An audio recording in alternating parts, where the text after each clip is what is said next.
É o que eu sempre falo por aqui. As profundezas do oceano são misteriosas até mesmo para os cientistas. Não é só uma ou outra pesquisa que vai desvendar tudo o que tem lá embaixo. A gente não sabe um terço de um terço sobre as criaturas ou das coisas que acontecem nos mares do nosso planeta. No entanto, uma coisa é certa. O que não falta são suposições ou teorias mais do que loucas. A imaginação humana pode passar dos limites quando não temos um ponto de referência, ou algo mesmo para ter como base. Quando o tema fica em aberto, nossa, é conto que não acaba mais. Você já deve ter ouvido falar no conto horripilante do autor Lovecraft, né? Ele conta a história de uma criatura que está dormindo numa cidade submersa no Oceano Pacífico. Cthulhu tem asas de dragão, traços humanos e tentáculos enormes.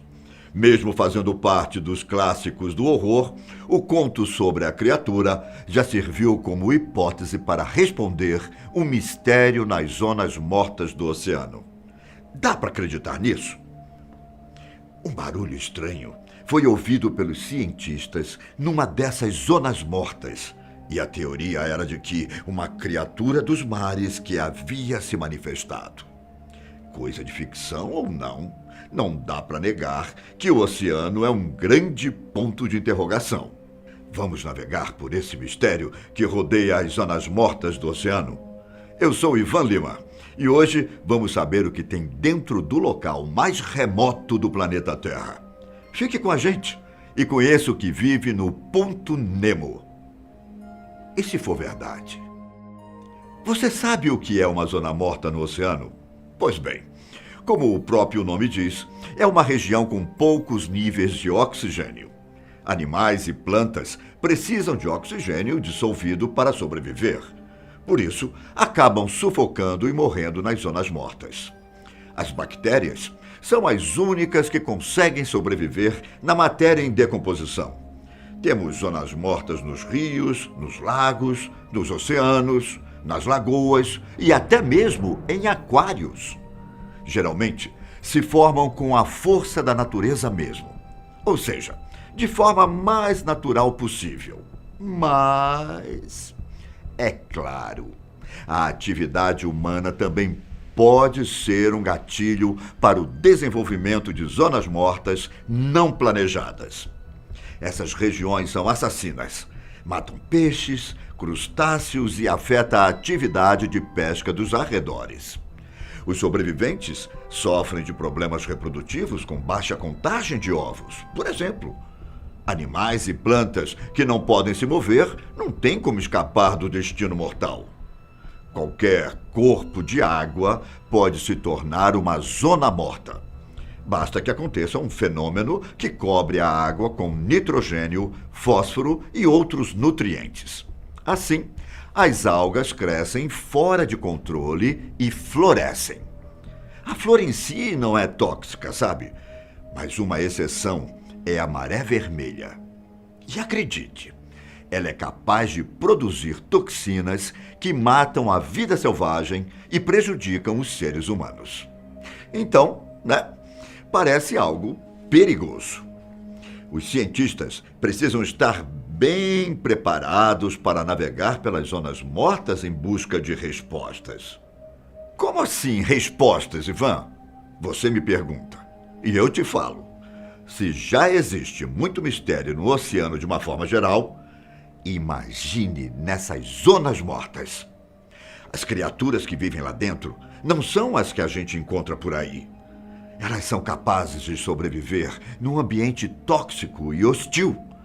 Talvez, mas só talvez, o ambiente tenha deformado a vida selvagem que vive lá dentro. Parece loucura só de pensar na hipótese, mas é algo a se pensar. Estou falando essas coisas porque uma das regiões mais misteriosas do mundo fica numa espécie de zona morta, o Ponto Nemo. Fica a mais de 2.600 quilômetros de qualquer civilização. E eu falo distante em todas as direções, norte, sul, leste e oeste. Sabe quando as pessoas falam sobre o meio do nada? Então, é exatamente isso que é o ponto Nemo. A palavra Nemo, por si só, já significa ninguém em latim. As porções de terra mais próximas do ponto Nemo são as ilhas Pitcairn. Também tem as Ilhas da Páscoa ao nordeste. E se não me falha a memória, também tem uma ilha na costa da Antártica, lá para o lado sul. Fora isso, não existe mais nada perto. Para você ter uma ideia, os astronautas estão muito mais próximos do ponto Nemo do que nós. Nem mesmo o homem que descobriu a coisa toda foi até lá. O engenheiro Luca Tella, em 1992, usou um programa de computador para calcular as coordenadas. Uma coisa assim bem Black Mirror dos anos 1990. Hoje, essa tecnologia é conhecida como GPS e está disponível literalmente na palma de nossas mãos. Tem gente que nem consegue sair de casa sem um GPS para indicar qual caminho seguir. Será que eu sou uma dessas pessoas? E se for verdade? Vai ter que adivinhar. Tá. Mas foi muito mais do que um GPS.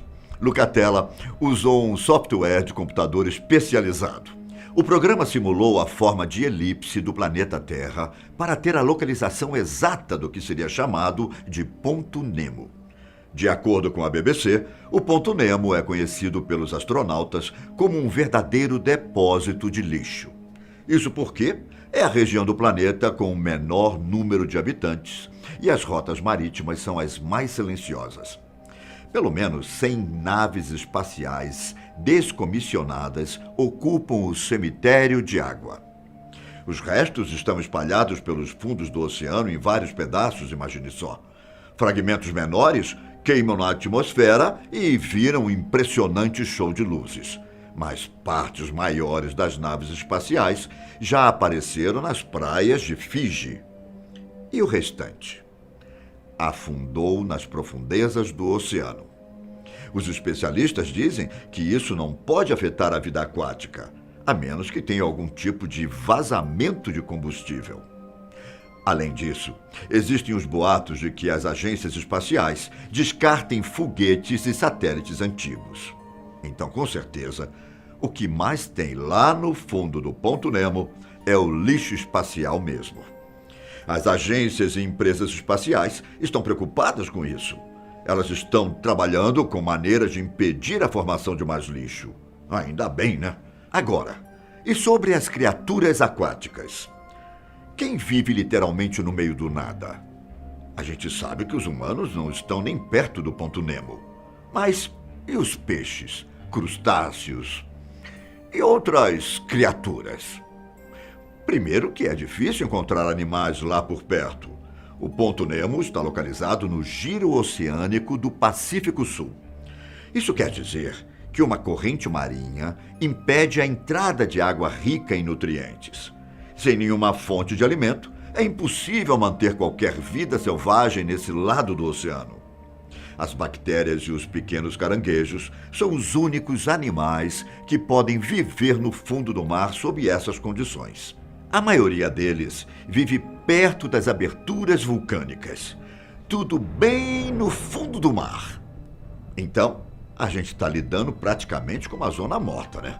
Uma região que não é biologicamente ativa, um verdadeiro deserto marítimo. Por isso mesmo, os cientistas ficaram surpresos quando algo aconteceu em 1997. Eles escutaram um barulho muito estranho vindo do ponto Nemo. Era um som alto e de frequência ultra baixa, que foi escutado a 5.000 quilômetros de distância pelas estações. Os cientistas não conseguiram pensar em algo grande o suficiente para emitir um som tão alto. Só um animal gigante poderia criar um barulho assim. E é claro que isso gerou uma teoria que mais parece ficção científica. O autor H.P. Lovecraft escreveu um misterioso conto de horror antes de descobrirem o ponto Nemo. 66 anos antes, para ser mais preciso. No entanto, ele escolheu uma região muito próxima do ponto Nemo para ser a casa de uma criatura terrível. O covil de Chúlio, uma criatura com enormes tentáculos, estaria numa cidade perdida ao sul do Oceano Pacífico. O autor chegou a dar as coordenadas do local, que são incrivelmente próximas do ponto Nemo. Algumas pessoas chegaram a cogitar que o barulho tenha vindo da criatura. Já pensou uma coisa dessas? Que o autor Lovecraft tenha baseado sua história em fatos reais? Como ele poderia quase que acertar a localização do ponto Nemo, que bate com o lar da criatura de tentáculos? Muitas coincidências, diga-se de passagem.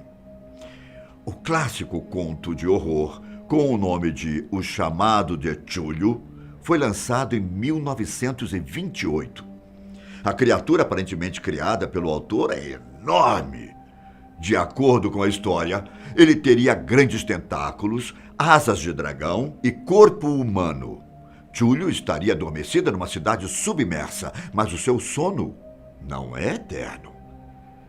Será que o som escutado em 1997 foi o seu despertar? Bom, o barulho é bastante parecido com os sinais de terremotos da Antártica. Os estudos começaram em 2005 e foram terminar só em 2010. Só assim que os pesquisadores conseguiram chegar o mais próximo da resposta. Pelo visto, o barulho estranho é o de gelo quebrando na Antártica. É um som natural que vem do Pacífico Sul. A cada ano, existem dezenas de milhares de terremotos de gelo. Eles são criados pelo rompimento e derretimento do gelo marítimo. O som é bem parecido mesmo. Mas você ainda ficou com dúvidas? Você pode ir lá desvendar o mistério por conta própria. Basta digitar as coordenadas no seu GPS e seguir caminho. Aproveite e cumprimente os astronautas por mim. As bactérias, os pequenos caranguejos e o lixo espacial são as únicas coisas que a gente pode encontrar no ponto Nemo. O que conseguiria sobreviver no meio do nada? Seria possível encontrar a enorme criatura com tentáculos? E se for verdade?